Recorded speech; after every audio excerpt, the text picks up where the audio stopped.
We have a quorum, so let's call this meeting to order. First item on the agenda, election of the chairman.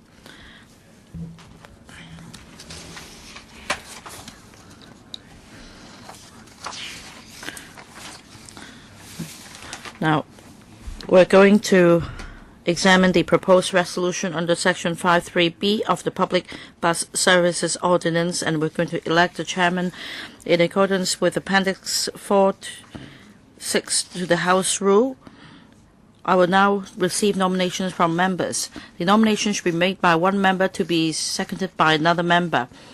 Yes, I nominate Mr. Charles Mok. The two of you? All right, I accept the nomination. Is there another nomination? All right, so I'll be chairman of this subcommittee. Do we need a deputy chairman? I don't suppose so.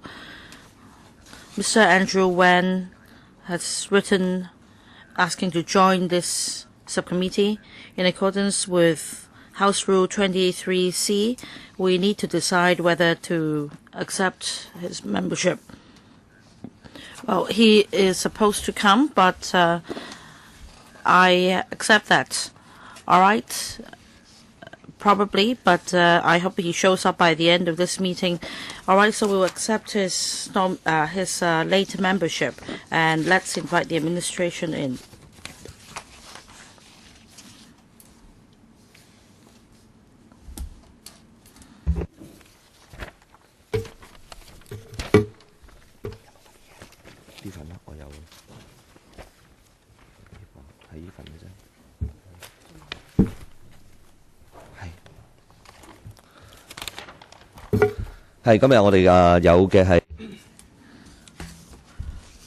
We have public officers from the Transport and Housing Bureau, including Deputy Secretary Mr. Andy Chan,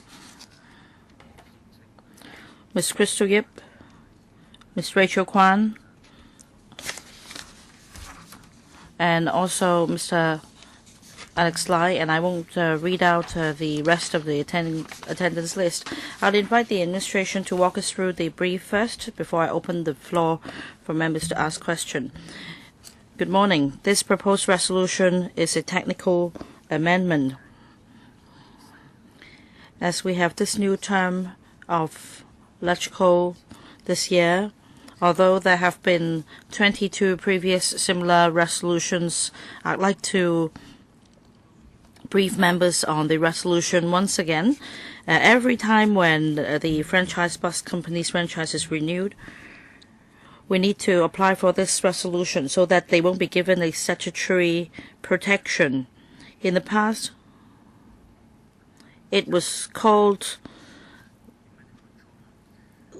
control scheme. By control, we mean that the franchise bus company would be guaranteed the permitted rate of return, and that was the practice adopted before 1997. The justification was that because of the huge investment in the business, if no permitted return was allowed, the operators' incentives would be undermined. But after the handover, it was considered that it was, after all, not quite a profitable business, and therefore, right before the handover, it was announced that the PCS, the Profit Control Scheme, would be abolished, so that the profit margin would be decided by the market. And without the PCS, it means that the fair adjustment would be the major factor in deciding the profit. And that is why we have introduced the fair adjustment mechanism since then, and that the franchise bus company would need to make an application for fair adjustment. And then I think the rest is familiar to all of us. The Sec5 Council will need to consider a basket of factors in approving any fair adjustment application, and this practice has been put in place for over a decade. And you may also have recollection that we use a formula in considering the factors. We consider the change in the economy, and we adopt this formula to decide how much the fare hike should be. But this is not the only factor for consideration. If there has been a change over the past decade in relation to the productivity index, this can be reflected in the fare adjustment. And if the profit level reaches a certain level, and that is 9.7% of the net fixed asset value, then the profit will have to be split with the passengers.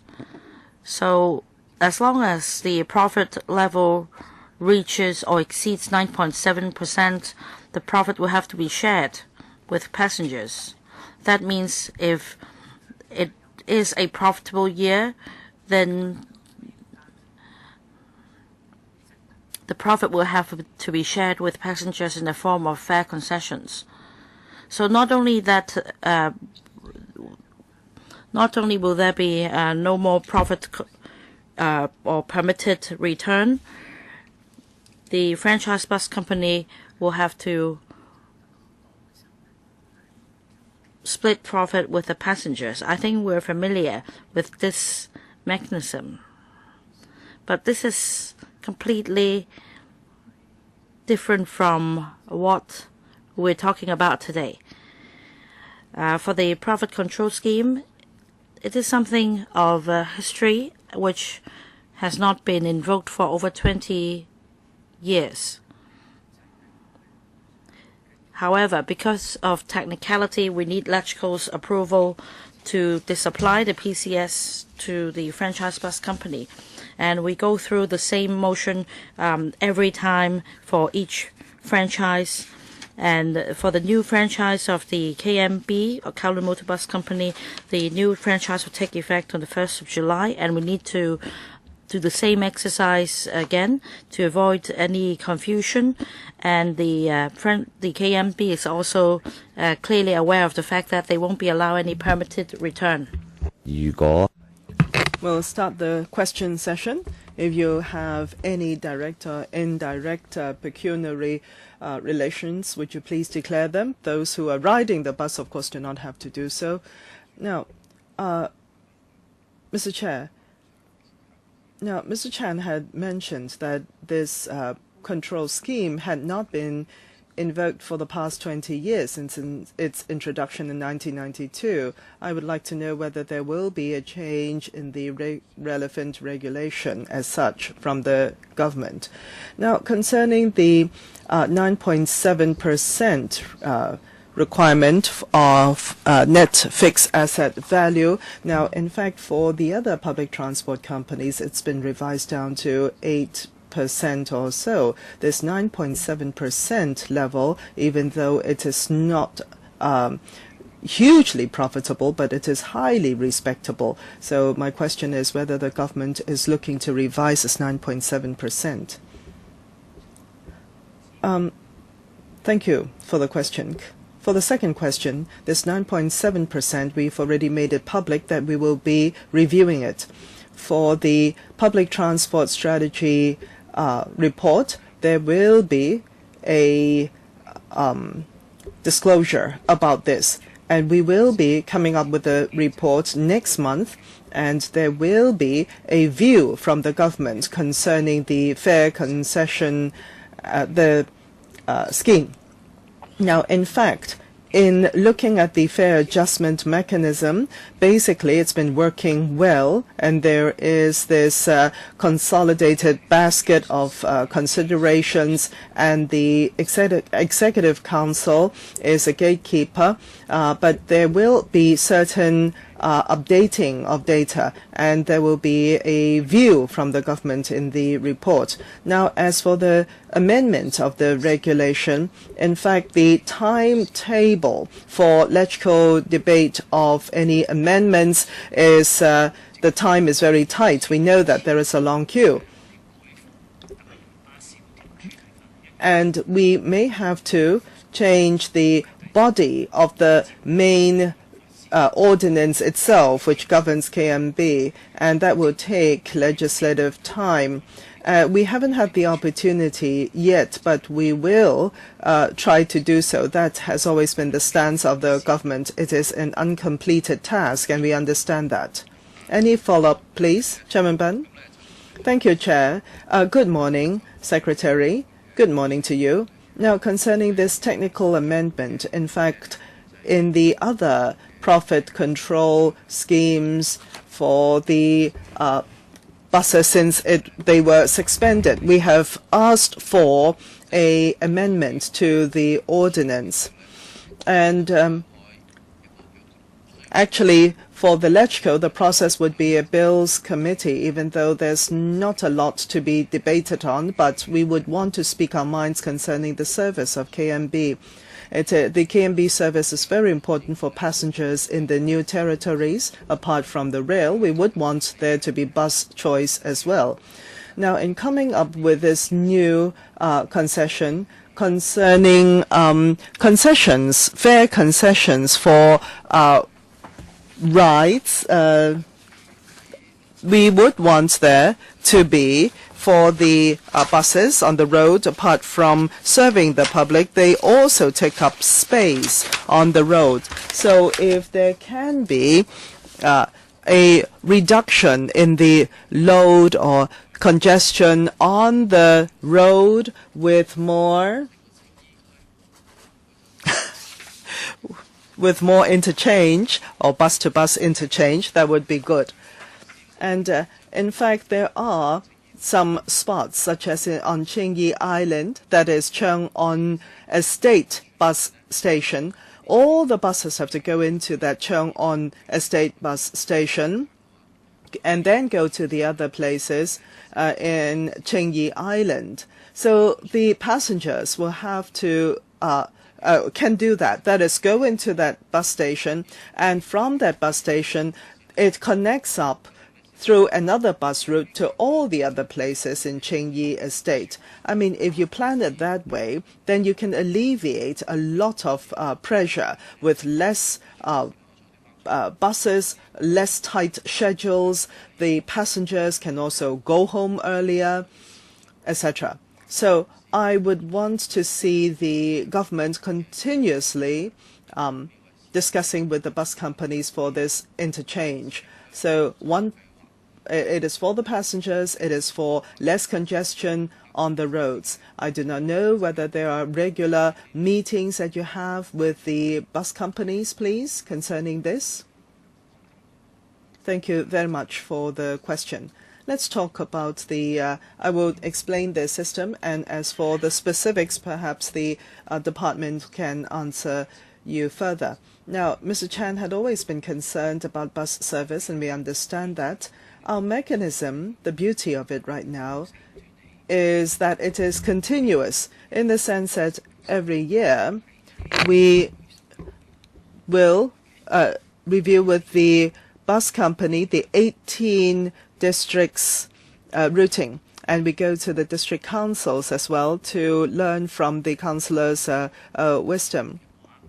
And if we cannot do that in 1 year, we will continuously do that, and we have been doing that. The government's been doing that for some time. And are there other win-win propositions that we have not considered? We are very happy to continue to look into those. Now, thank you very much, Ms. Chan, for the question. Actually, there had been 443 concession measures from the KMB since 2016, and of those, 177 have been put into place, and a fair concession is definitely one of the very important topics that we pursue with them. At the consultation with the DCs, we listen to districts' views, and we discuss with the bus companies concerning how they can respond to public needs and concerns. I hear Mr. Chan is saying that in Qingyi Island there should be more interchange concessions. We heard that view, and we will be taking that up with the bus companies.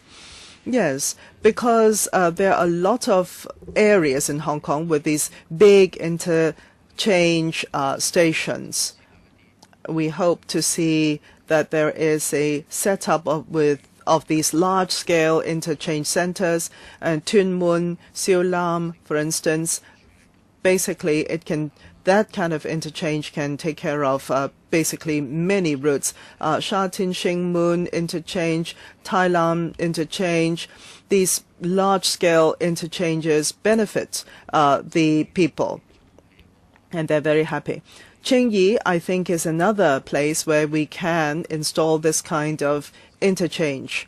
And apart from consultation, I would hope that the government, perhaps at the department level, you can consider this proposal first, so that the interchange project would not stop as a measure. Any other questions? If there are none, I will ask the following question. Mr. Chan, you mentioned just now that, well, first of all, if we can talk about the profit control scheme, you mentioned just now when we talk about profit guarantee, some people seem to think that there is a guaranteed rate of profit. But you were saying just now that actually, if in case there is a very high level of profit, there will have to be sharing with the public of Hong Kong. Now, I'd like to know whether this has happened before, or is it that through passenger or fare concession schemes, it's already been reflected? Well, profit control in the past, when implemented, was really a profit guarantee, and that is why we want to do away with it. And the law basically reflects that kind of cancellation. Now, anything over 9.7% profit is to be shared with the people of Hong Kong, and that's been done before to the tune of tens of millions. Well, actually for 2016, 1st of May to June 30th, the KMB gives passengers a 5% discount on fares. And this comes out of this scheme, that is a 9.7% profit rate. Where it is over that rate, there will be a sharing of the profit with the passengers. So you're saying in the past years, well, in 2016, profit exceeded 9.7%, and the excess profit, so to speak, was shared with the passengers by means of a 5% concession on fares. So after this 5% concession of fares, the profits came down below 9.7%. Are you satisfied with that? Is it that accurate? Well, any excess of 9.7%, the excess portion will be shared with the passengers, and the costs, well, the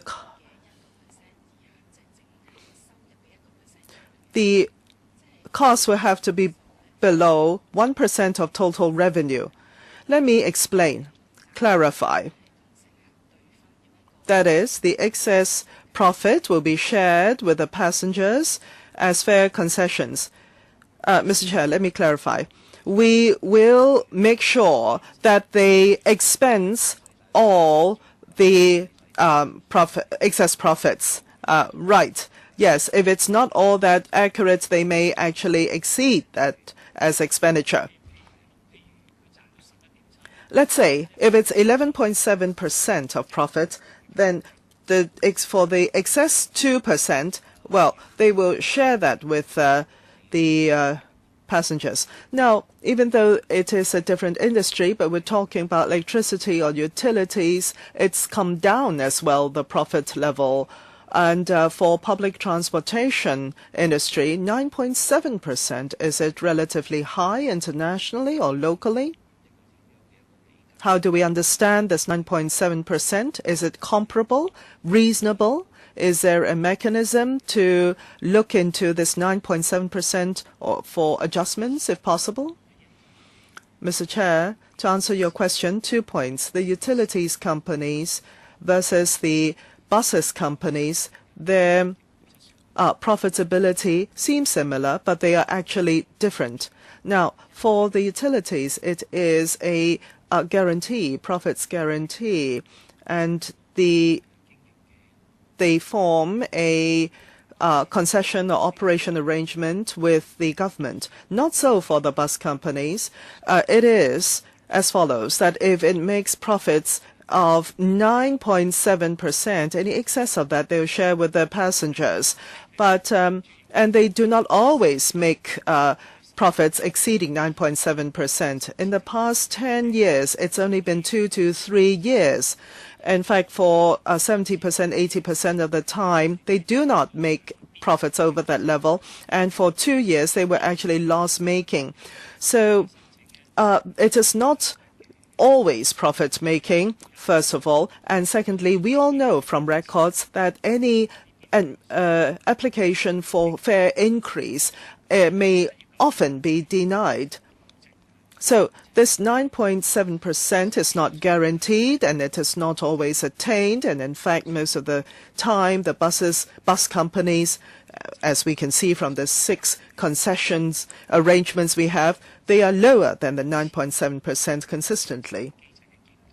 So for this round of review, we would want to use the latest data from the economy and finance and to look at the latest situation in the market and to conduct a more meaningful discussion with the bus companies. If we can downward adjust the fare, so much the better. Perhaps we would need to wait for a month or so, and we will come back after a month or so, and we will share with you the views, and we'll listen to your views, and we will then start with the detailed arrangements and discussions with the bus companies. We have a bit of time yet.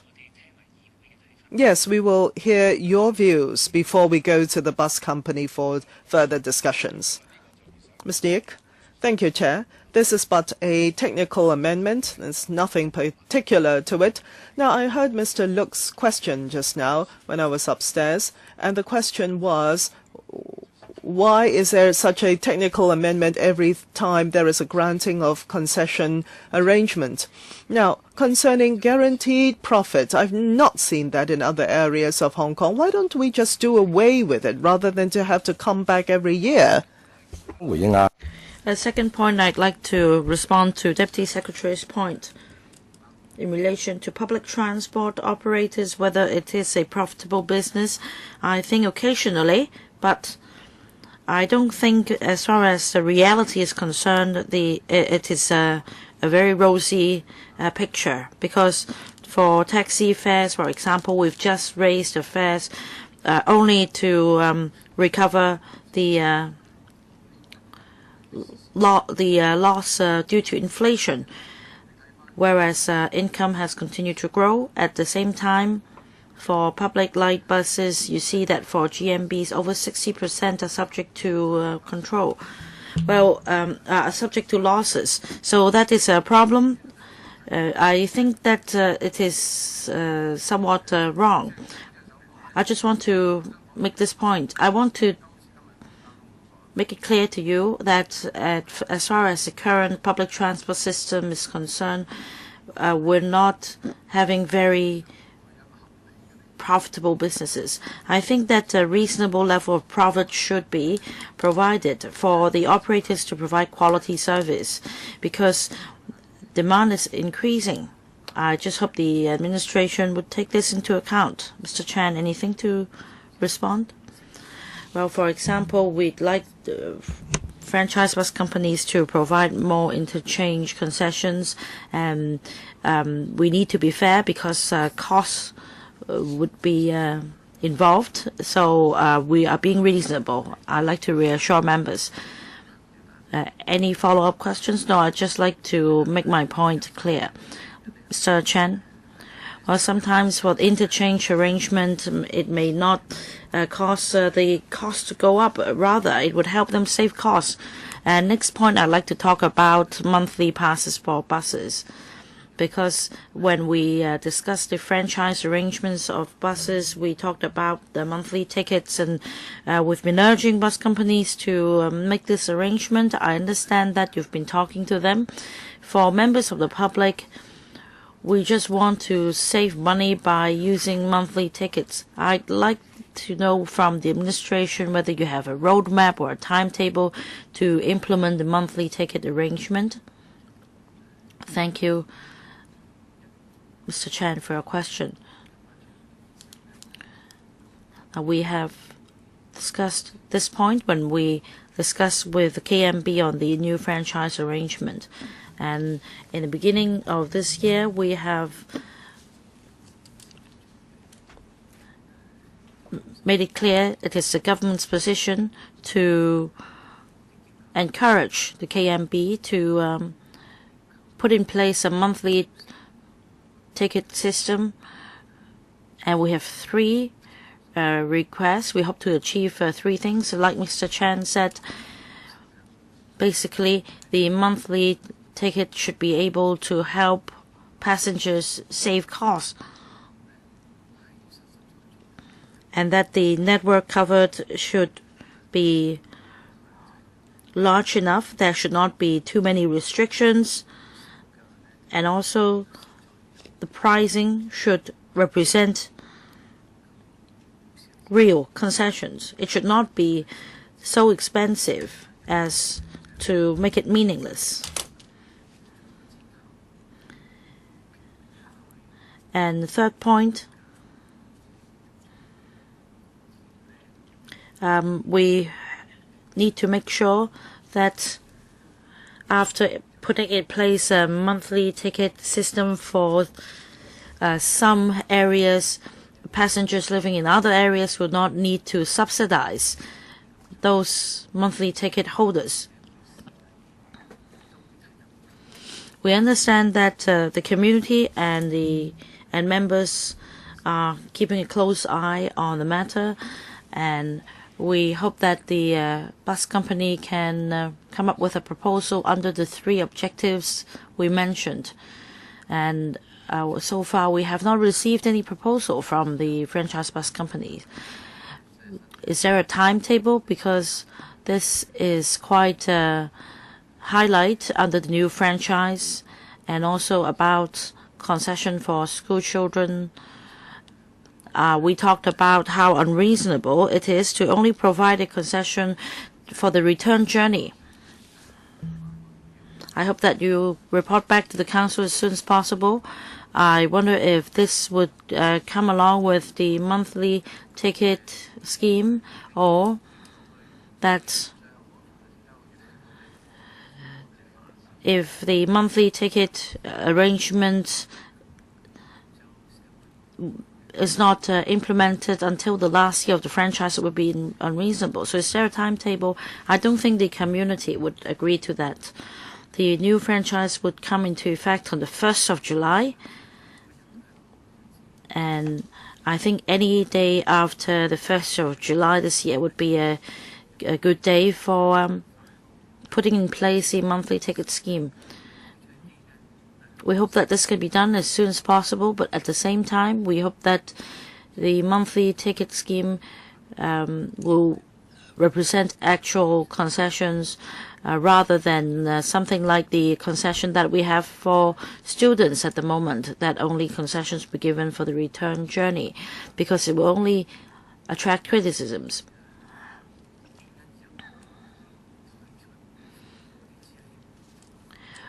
We're asking the franchise bus company to launch it as soon as possible. We don't have any fixed date in mind. I think the bus company also understands the sentiment of the community. And last time when we reported to this council, we mentioned that a review should be conducted 6 months after its implementation on the 1st of July.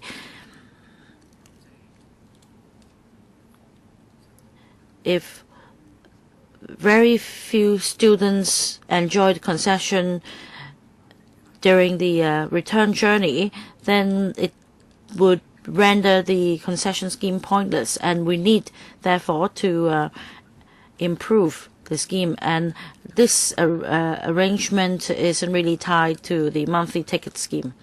Well, at the same time, whilst we don't want the bus company to drag on its feet, we hope that the administration can report any proposal received to us as soon as possible for discussion. Don't drag on your feet as well. Mr. Chan, you said that you also want it to be done as soon as possible, but you should not allow them to drag on the feet, because their interest might be to delay it as much as possible. So do keep this in mind. Mr. Lok. Yes, I'd like to pick up on the point of 9.7% and that this mechanism would be reviewed. I want to know whether this is part of the new franchise, or will the rate be lowered only when another franchise is put in place. Now, I can give you a very extreme example. Let's say if the profit level is 19.7%, then the company will only need to share 5% of the profit in exceedance. So it will still be earning over 9.7%. So rather, I think that all the profits in exceedance should be shared or rebated.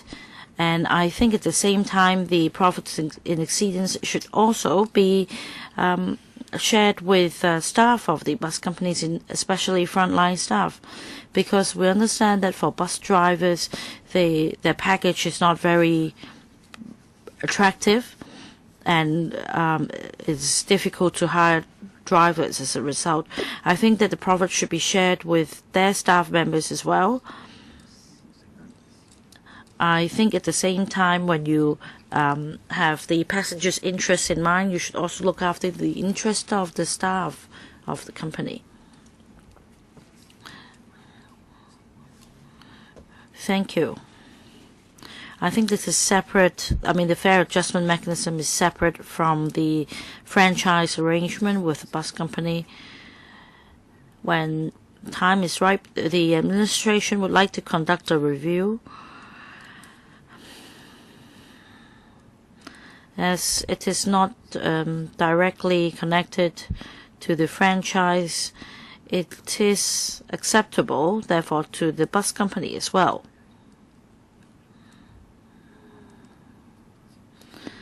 If if a change is to be made in relation to the operation of the company, then basically we need to discuss with the bus company first. We totally understand the members' concern on the welfare of the staff members, and we reflect this point to the franchise bus company. We need to look after the interests of the employees at all times. We need staff to provide a service.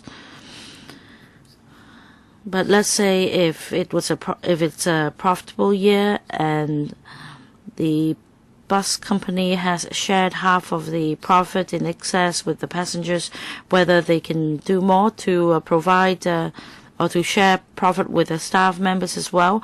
I think I will bring this point back to the bus company.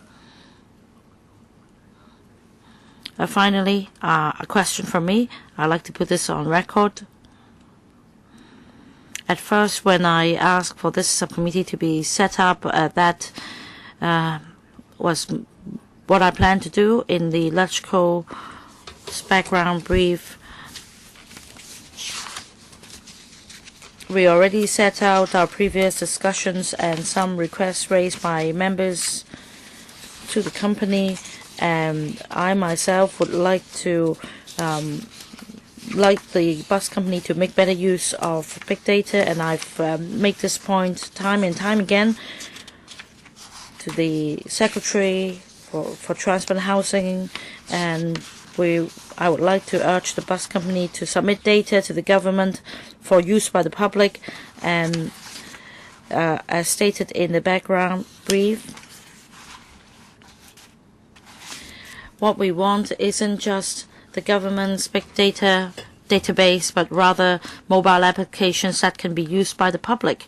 I understand in the laws overseas, they also make a similar request for data to be used in the public domain.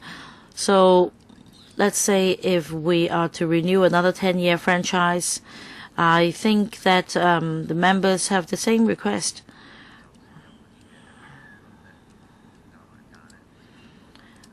I don't want us to lose any bargaining power after a 10-year franchise has been granted, and that we need to wait for another 10 years.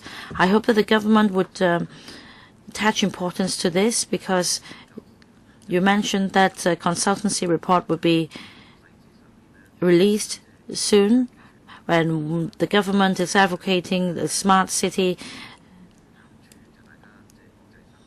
and definitely will touch on the same topic. And I think this is the global trend. I don't see any justification in saying that this is commercial data privy to only the company, because the buses run on public roads. So I hope that we don't need to wait for another 10 years. In relation to the members' suggestions and requests on improving the public bus services,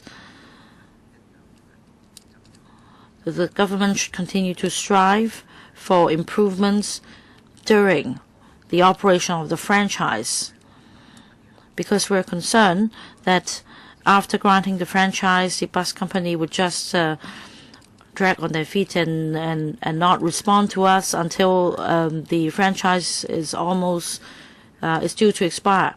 Because big data is a global trend, I'd like to put this on record. I hope that this can be done as soon as possible. I hope that you can get some progress from them as soon as possible. Let me respond to that, Mr. Mock.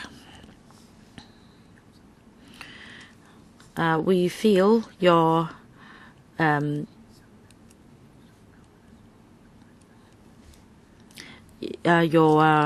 effort in striving for the use of big data, and we have made the same request to the franchise bus company.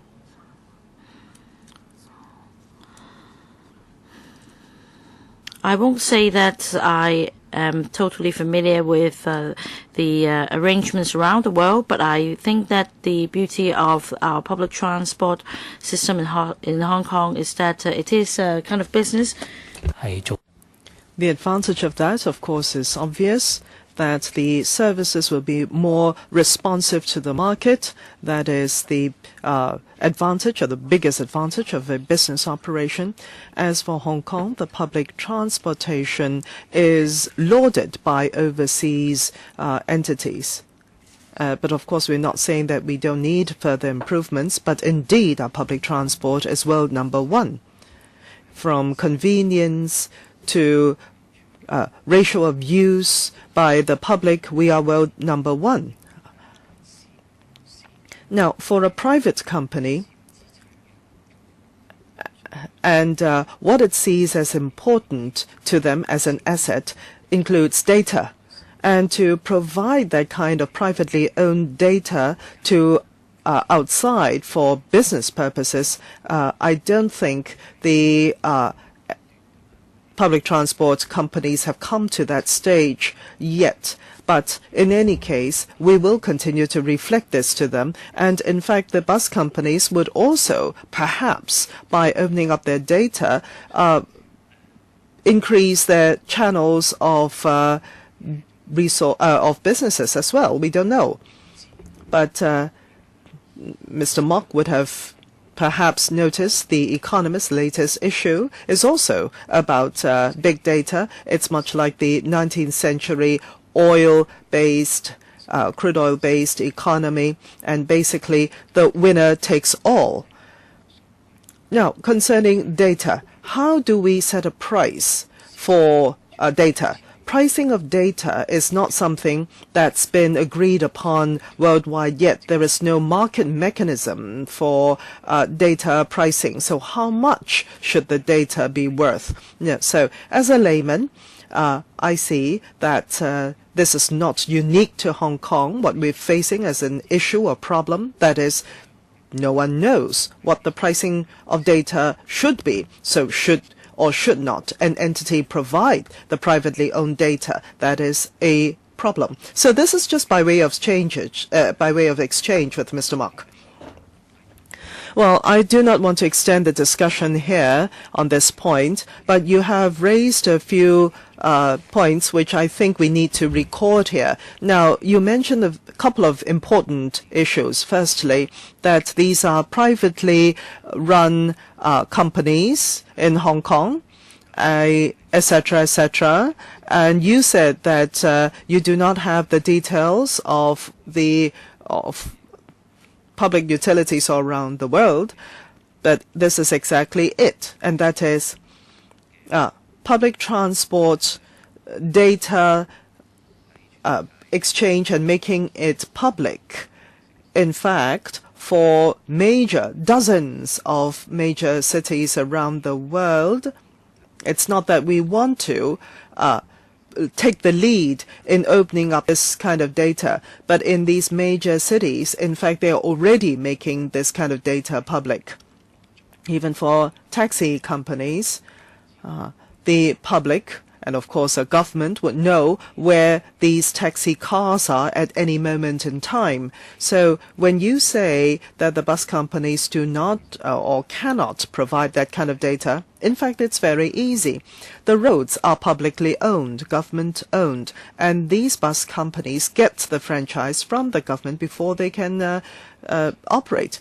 Now, for the Blair administration, at the Queen's speech the last year of his term, it was very clear that all public transportation companies will have to open up their data to the public. I do not know where all bus operations are public in the UK, but I can tell you definitely for the trains, the ferries, etc., it will all have to be made public, their data. And of course, MTRC is a major shareholder of the company, even though one can argue that it is also a private company, but nevertheless, the government is a major shareholder, so they should make open their data.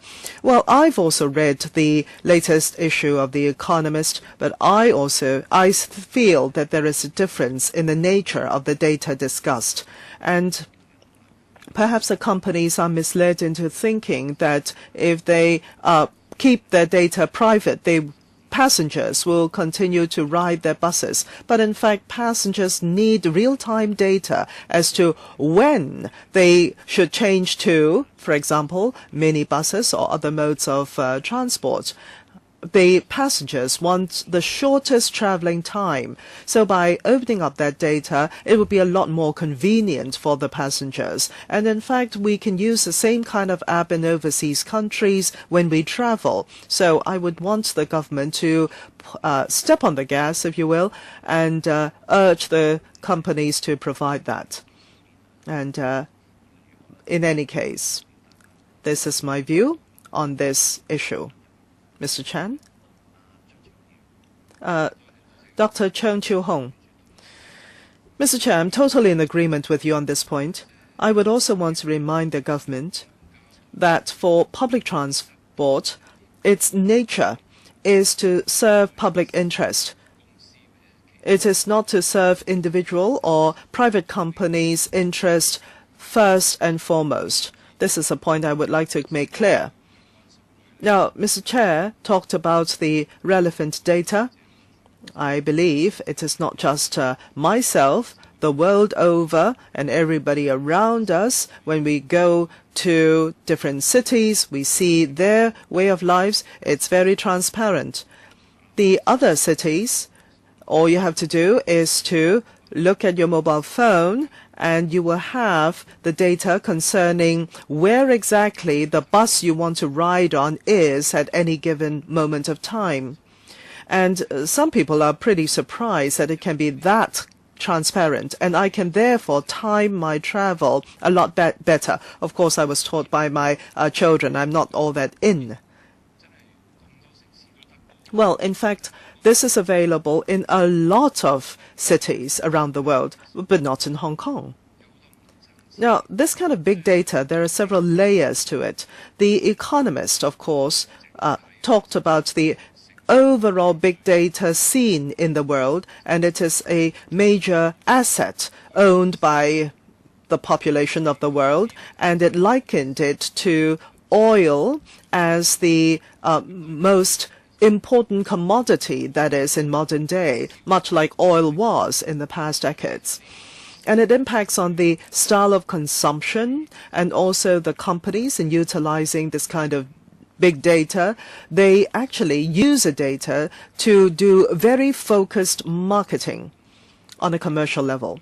But on the other hand, bus service is a public utility. We're not talking about a private company or an individual related data. We are talking about data concerning the bus, where exactly the bus is, how many minutes it will take for the bus to reach the station.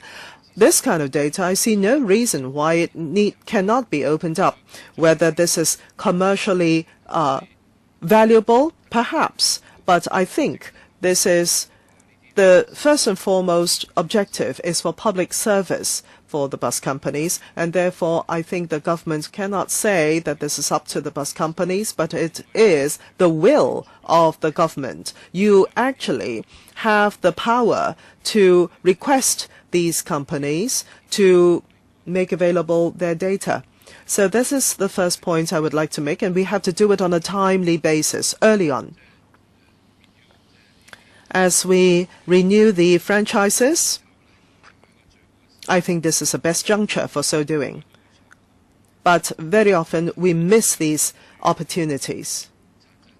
Now, concerning the disabled and the relatively poor sector of society, now especially for the disabled who they prefer the bus because relatively speaking, it is more point-to-point.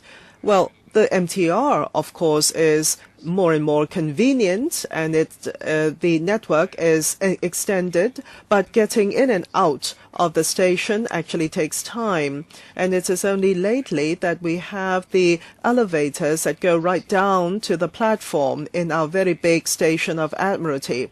Otherwise, for disabled persons having to go to their office, well, they often have to spend about half an hour just in the station itself of the MTR. So this kind of big data is also important for these people because not all buses have low platforms. Very often the disabled have to wait 2 to 3 buses on certain routes. That's waiting a long time before they can get a bus with low platform. Now, with the data, if they know which bus has a low platform, that would be very good.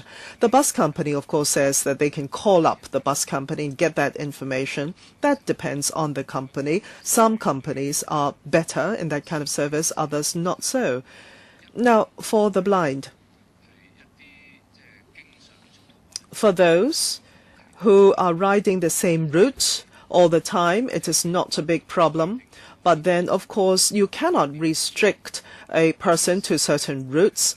And sometimes there are changes, and you know, the Sha-Tin Central Line, etc. All these public works affects the routing of the buses, and it becomes difficult for these people. Now, I've heard of many such cases as follows, that actually the person did not know that the routing of the bus had been changed, and there are no notices at the station which are sound publicized or braille available. None. We've been talking about this for some time, and that is the mobile phones. Not all blind people have no mobile phones. The more senior in age of the blind may not have mobile phones, and even so, not all public transport companies make the information available on mobile phones. The KMB app is relatively good, but not necessarily so for the other bus companies. Now, and another point concerning arriving at the station, the message of arriving at the station of the bus. This also relates to the chairman's point concerning making available the data. A blind person coming to the station, he would know what bus he's waiting for, but he would not know when the bus arrives. Of course, if there's someone at hand at the station, of course, that'll be fine. But if there's no one at hand, a single blind person waiting at the station, how would he know that the bus has arrived or is arriving? So if you have something available on the mobile phone, of course, the data, first of all, will have to be available. If you don't have that data, it cannot be done.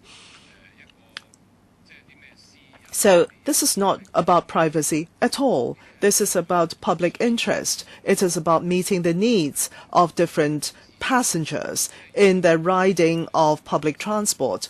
I mean, technology these days is advanced, and this is completely feasible. I think the government is overly conservative in your attitude. I mean, this kind of data, when made available and open, would benefit the disabled. And there are other issues as well.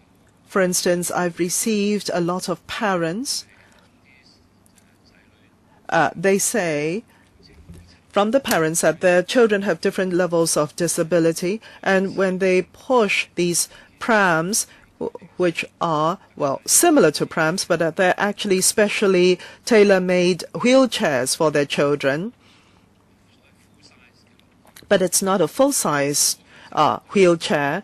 Very often these parents find it problematic getting onto the buses. The requirement right now from the bus companies is that the prams will have, the child will have to be taken off the pram when boarding the bus, and after boarding, the prams will have to be put into a safe place. But for these disabled children, they cannot leave the pram because there are these cushions and other devices which are available on the pram. And there's been a lot of controversy on this. I've dealt with a number of cases concerning this, and it is wholly unnecessary. If the government can remind the bus companies, and I know the KMB actually has a letter which clearly lays out that the Transport Department had given clear instructions, and that is for this kind of prams for disabled children, there should not be any request by the bus company for the folding up of the pram or taking the child away from the pram. But, you know, for these incidents that's taken place, the police was called. There was a lot of trouble, and the police didn't know how to handle them, and a whole half day was squandered away. So for the use of public utilities, the training of these situations, I think we should also be talking to the bus companies at the juncture of franchise granting. If they're not up to standard, perhaps we should take away their franchise. Because the need to improve the service, especially for the underprivileged. So if we just grant the franchise and don't gauge its performance, I don't think it's right. I hope that the government would keep an eye on it. I understand that the Transport Department on a quarterly basis holds a meeting with the disabled users group and also franchise bus companies.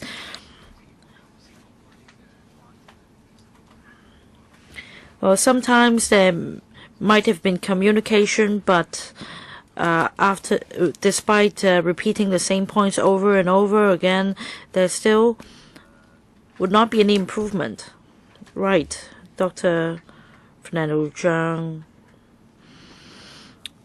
I see your point. Although today's meeting is about the proposed resolution, members have taken this opportunity to make comments on how the services can be improved. Mr. Chan, would you like to respond? I'll just make some salient points. I thank members for making suggestions. It is not an easy task to provide exactly the service the disabled users need. It doesn't mean that the government or the public transport operator do not want to improve their service. I hope I understand that we're still improving the service, but Mr. Chow already enlightened me on the use of big data. My understanding is that raw data should be released in the public domain. As for the bus arrival announcement or bus arrival information, I think that we're working on it, and perhaps our Bureau can further discuss with you, Mr. Mok, on how our bus arrival announcement system works.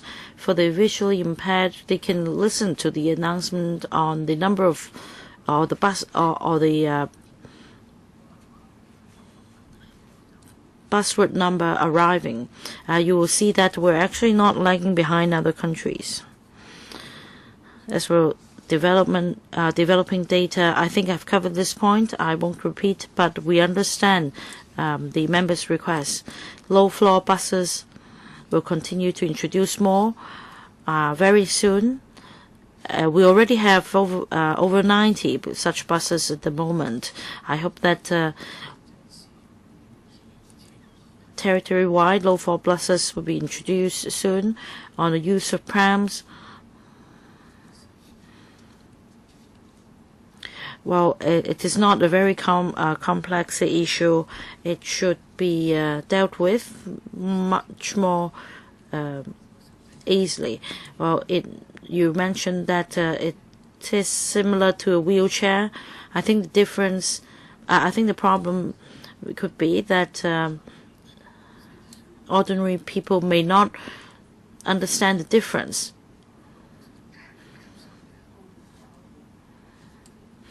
So I think some specific arrangement may have to be put in place, which is acceptable by all. For example, to provide a medical kit, and also Mr. Luk's point. Mr. Luk is concerned about frontline employees, and I think they want to avoid disputes as well. So I think it's all about identity. Well, perhaps if we discuss with the relevant group, we can then work on the matter and say, give an exemption with the provision of a medical kit. Well, I think many such disabled children have the disability card, but our experience is that even the parent shows the card, the bus driver would still stop the bus and have the matter reported to the police. There is always a great controversy here because according to the bus driver, if he doesn't observe the rules, he will get sacked. Well, I think that the bus company already understand that the demand, and they've also issued a notice for frontline bus drivers so that they're aware of this arrangement. But for the franchise bus companies, they hire a total of 12,000 employees. And having listened to members' point, we will go back and urge the bus companies to notify or train the frontline staff members on the arrangement. I think I agree with Mr. Chen that this is quite a problem of identification because the bus driver will need to look after a number of things at the same time, and it may be difficult for the bus driver to ascertain whether it's a disabled children and that it's not a pram. And we'll try to see how we can resolve the problem. For example, by identifying the model for these disabled children. About making telephone inquiry on low-floor buses, I think the arrangement was put in place a number of years ago when Hong Kong did not have many low-floor buses. But at the moment, we already have 98% of buses being low-floor buses. So we don't see a real demand in the telephone booking service for low-floor buses.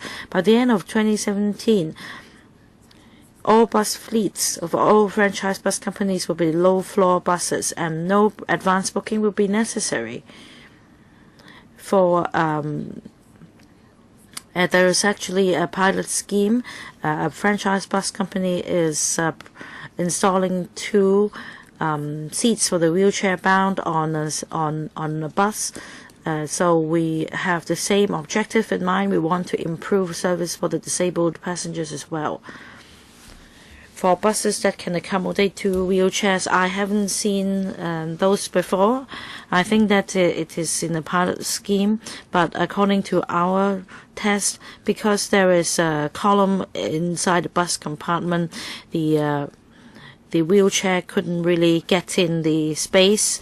We reflected this problem to the bus company. I understand that the problem has been solved, and about the introduction of low-floor buses after decades' effort, finally we see more low-floor buses, but still the progress is slow. And about the bus arrival announcement system, I understand that the KMB's app works better in the sense that it provides an audio announcement as well, but that doesn't apply to the apps of all buses. If you take a bus that is not of that company, then for the disabled users there is still a problem. So you need to remind the franchise bus companies to at least reach the minimum requirements.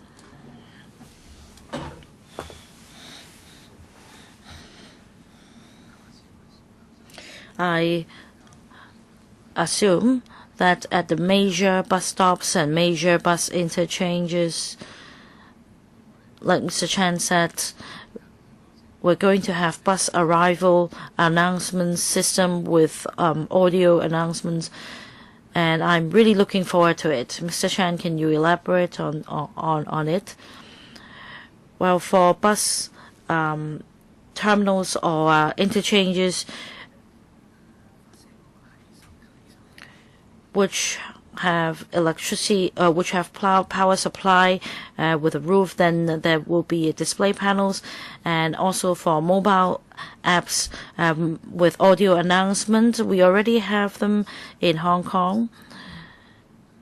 I understand that the progress isn't as satisfactory as we expected, but in the coming few years we are going to see all these new arrangements. We have the instant display panel as well as the real-time announcement system.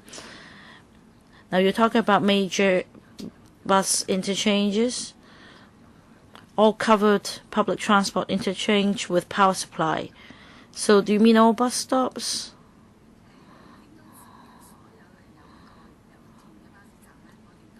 Well, all covered bus stops with power supply, I mean the great majority of them will have the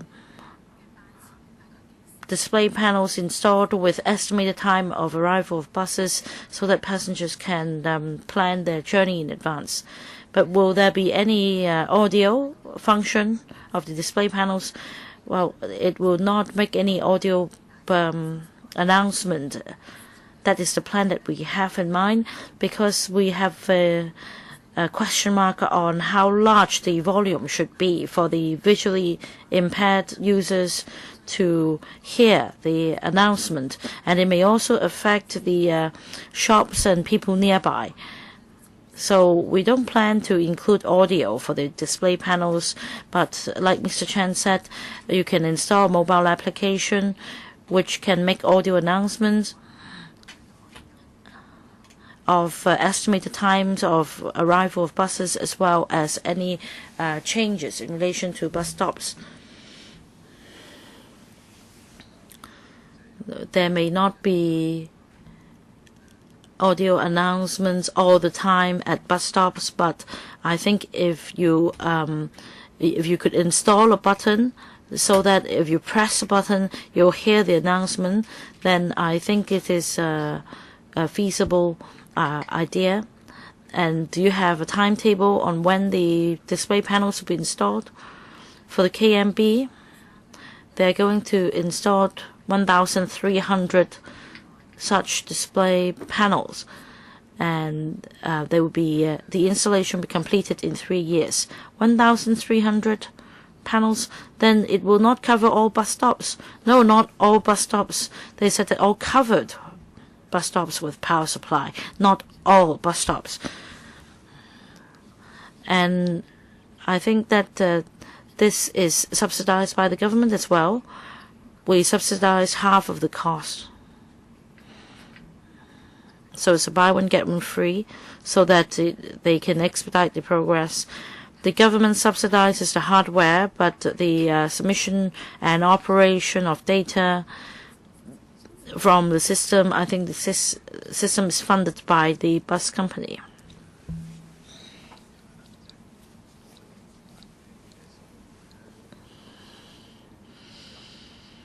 Then do the data of operation belong to the bus company, or will the government have access to the data? For example, we can check whether there are any lost trips,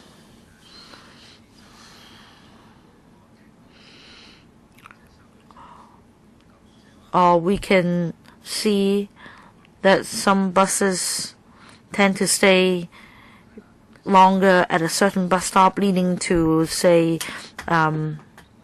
traffic congestion. I think these are important. Does the government have access to data? Yes.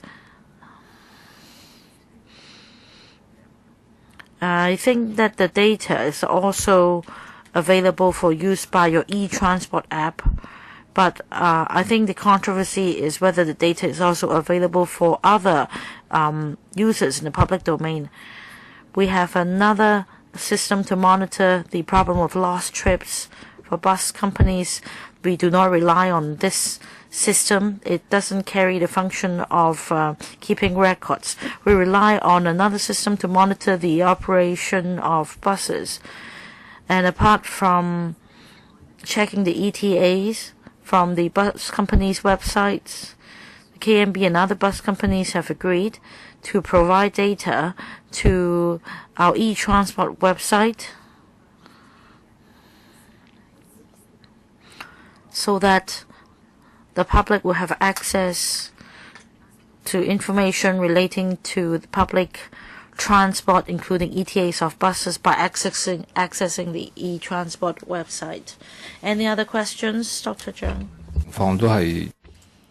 Now, I think the arrival time of the buses and the delays of that is important. I see from the media for the Kuaiqing station or Kuaiqing area, this situation is rampant, as reported by the media. It says here that there are 86 routes.